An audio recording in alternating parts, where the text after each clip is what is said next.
Hello नमस्ते. कसे आहात सगळे? छान ना? मी पण मस्त आहे. आज आपण संतोष पाटील दादांनी एक प्रश्न विचारले तो घेऊया.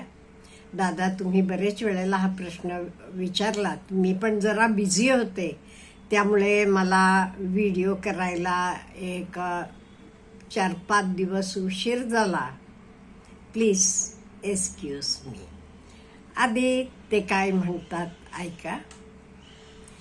मावशी, मी असं बघितलं आहे की मारवाडी लोक खूप दानधर्म करतात.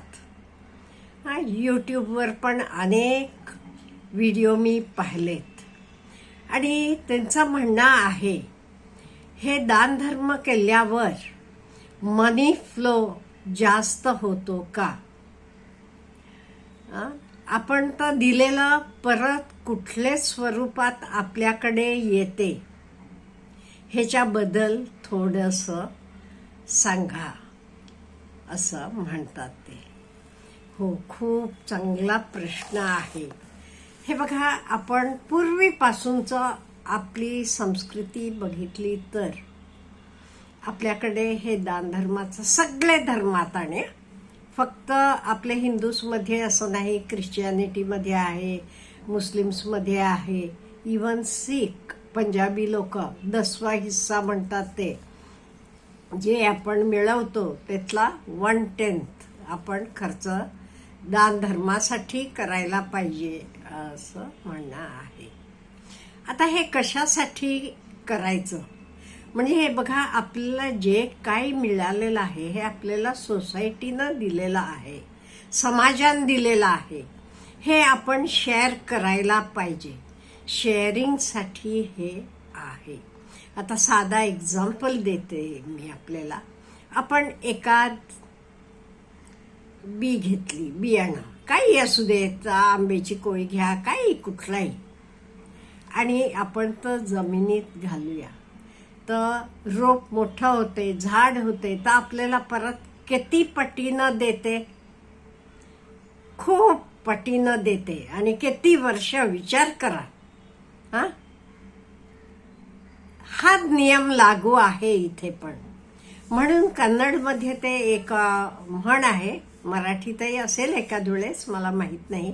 कन्नडमध्ये म्हणतात, कोट्टद्दू तनगे बच्चिट्टद्दू पररिगे. म्हणजे मी मला म्हणून ठेवलं की तर सगळं लोकाला जाणार, आणि जे मी लोकाला देतो तर मला मिळणार. आता इथे दान म्हणजे फक्त पैसाच का नाही, जे काही तुमच्याकडे आहे तर आपण दान द्यायला पाहिजे. आता पूर्वीपासून आपल्याला उचलून काही करता येत नाही, म्हणून सेवा करत होते लोक. हे पण एक, आपण नर्मदा परिक्रमेला वगैरे गेलं की बघा तुम्ही, आश्रमातनं किती लोक सेवा करण्यासाठी येऊन थांबलेले असतात. इवन तिरुपतीला जावा, तिथे म्हणा वाढायला, हेला त्याला, इवन पैसे मोजायला सुद्धा सेवा म्हणून लोकांना गेलेली असतात. ही सेवा आहे. सेवा म्हणजेच दान धर्म. आपल्याकडे पूर्वीपासून बघा, आपण काही देवाचं करतो किंवा इवन तिथी म्हणजे श्राद्ध असेल, माहेळ असेल, काही करत असतो सगळं. हेच at the end of the day काय आहे, आपण दानधर्म करतो. उगीच म्हटलं की लोक करणार नाहीत म्हणून पूर्वजांनी त्याला कशाला तरी जॉईन करून ठेवलेला आहे, म्हणजे आपण दान करतो. आता कितीतरी लोक असं आहेत, आता सपोज आपण काशीला जाऊन येतो, तिथे आपण सगळं आपलं श्राद्ध म्हणा हे सगळं करून येतो. मग काही दरवर्षी करायला लागते असं नाही. मग आपण दरवर्षी काय करतो, आपण आपल्या ऐपतीप्रमाणे कुठे वृद्धाश्रमांना असेल, कुठे अनाथाश्रमांना असेल, कुठे दवाखान्याला असू देत, शिक्षण संस्थेला असू देत, आपल्या परीनं आपण मदत करत असतो.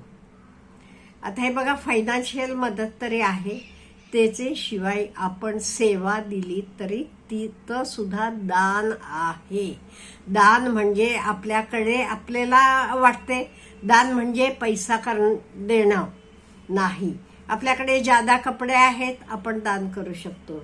अन्नदान आपण करत असतो, हे न कारणानं अन्नदान करत असतो. इन द सेम वे सेवेचं दान करत असतो.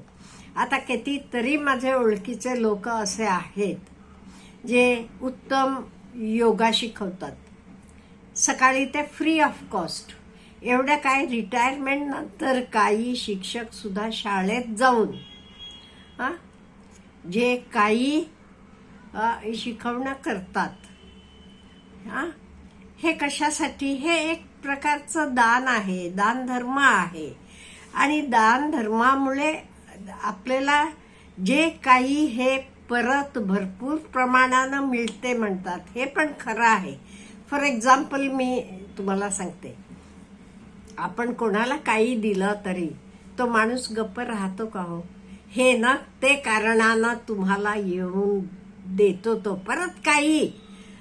फूल नाही फुलाची पाकळी म्हणून हे प्रत्येकाला माहित आहे. अहो तुम्हाला एक मी घडलेली गोष्ट सांगते. आमचे घरापाशी एक छोटा, अगदी तेव्हा तो केजीला वगैरे होता वाटते. माझा मुलगा पहिली दुसरीला असेल.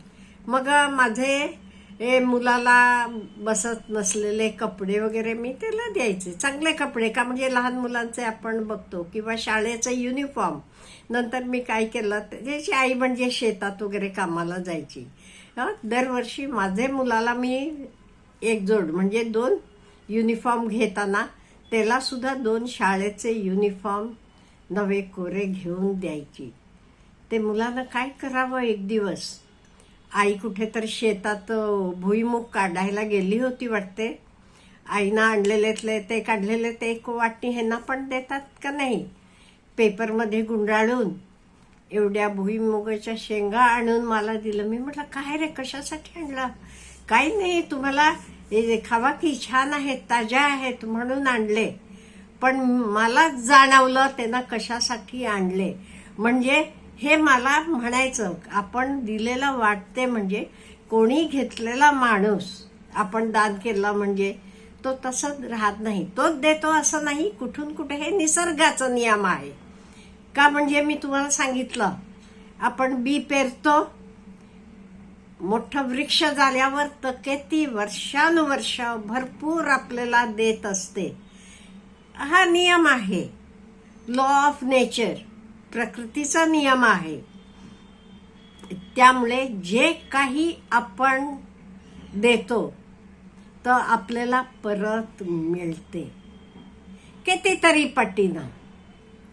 आता मी तुमच्याशी बोलते, तुमच्याकडनं मला कितीतरी शिकायला मिळते. हो, खूप ज्ञान प्राप्त होते. व्ह्युअर्सकडनं खूप काही मला मिळते. म्हणजे जे गोष्ट आपण देतो त्याचे कितीतरी पटीनं आपल्याला मिळते. आता आपण म्हणता काही ठराविक कम्युनिटीमधले लोक जास्त देतात, त्यांना ती सवय लागलेली आहे. चांगली ही सवय आपण पण लावून घ्यायला पाहिजे.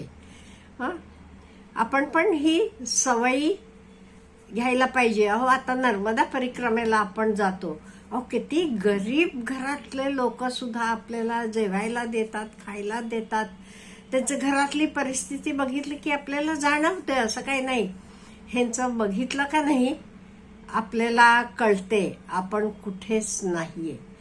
हे त्यामुळे म्हटलेलं आहे, आपण घेत जावे पण घेता घेता देणाऱ्याचे हात पण घ्यावे. म्हणजे त्याच्याकडनं आपण पण हे घ्यायला पाहिजे, कसं द्यायचं, दुसऱ्याला कसं दान करायचं.